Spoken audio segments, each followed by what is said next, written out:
el circuito de la comunicación. Cuando charlamos con alguien, escribimos un mail, hablamos por teléfono o simplemente saludamos con la mano o decimos que sí con la cabeza, nos estamos comunicando porque enviamos un mensaje a un receptor. Sin embargo, comunicarnos no siempre es fácil ni siempre sale como queremos. En toda comunicación participan una serie de componentes. Los más importantes son el emisor, el mensaje que se envía y el receptor.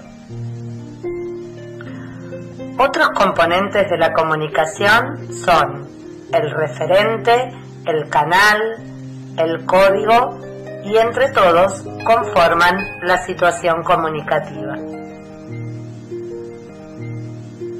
El emisor es quien emite o genera un mensaje, el receptor quien lo recibe. Un solo mensaje puede ser expresado por varios emisores, por ejemplo, cuando un grupo de chicos pinta un mural. También puede haber varios receptores para un solo mensaje, por ejemplo, cuando el profesor explica un tema a sus alumnos. Si yo estoy hablando, soy el emisor y el que me escucha es el receptor, pero si él me contesta, pasa a ser el emisor y yo el receptor. Y así sucesivamente. Por eso hablamos de circuito de la comunicación. El canal es el medio por el cual viaja el mensaje, por ejemplo, por aire, por carta, por teléfono, por computadora. El mensaje es aquello que el emisor transmite al receptor. Todos los mensajes se refieren a algo, es decir, tienen un tema que se denomina referente. El código es un sistema de signos que el emisor utiliza para poder enviar el mensaje. Debe ser compartido por el emisor y el receptor, porque si éste no conoce el código que el primero está utilizando, no comprenderá el mensaje. El código puede ser lingüístico o no lingüístico. Es lingüístico cuando utilizamos palabras, ya sea en forma oral o escrita.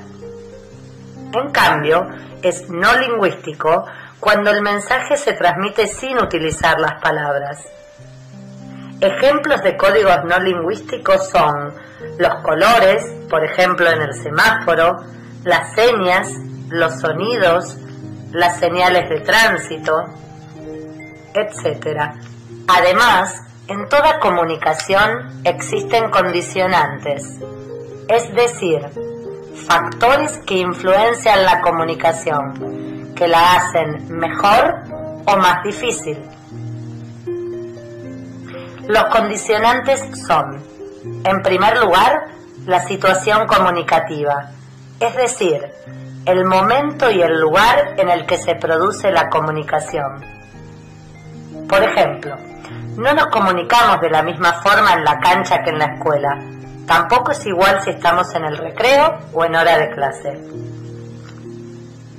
Otro condicionante son las competencias lingüísticas.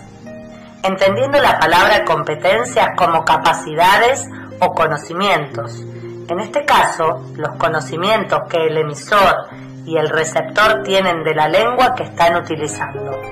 Por ejemplo, solo podemos comprender a una persona que nos habla en japonés si conocemos esta lengua. Otro condicionante son las competencias paralingüísticas o no lingüísticas, es decir, el conocimiento que el emisor y el receptor tienen sobre los gestos o cualquier otro código no lingüístico que estén utilizando.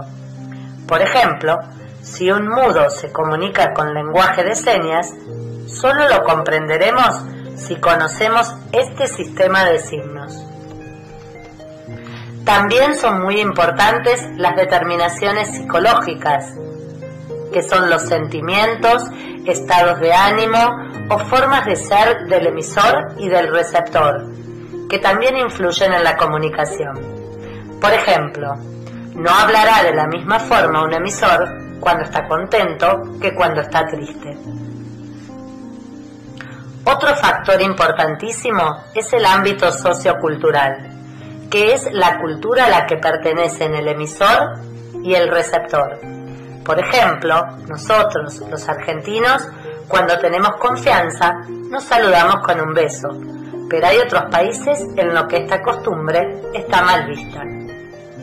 Como vemos, comunicarnos implica un montón de cuestiones que no siempre se dan con facilidad.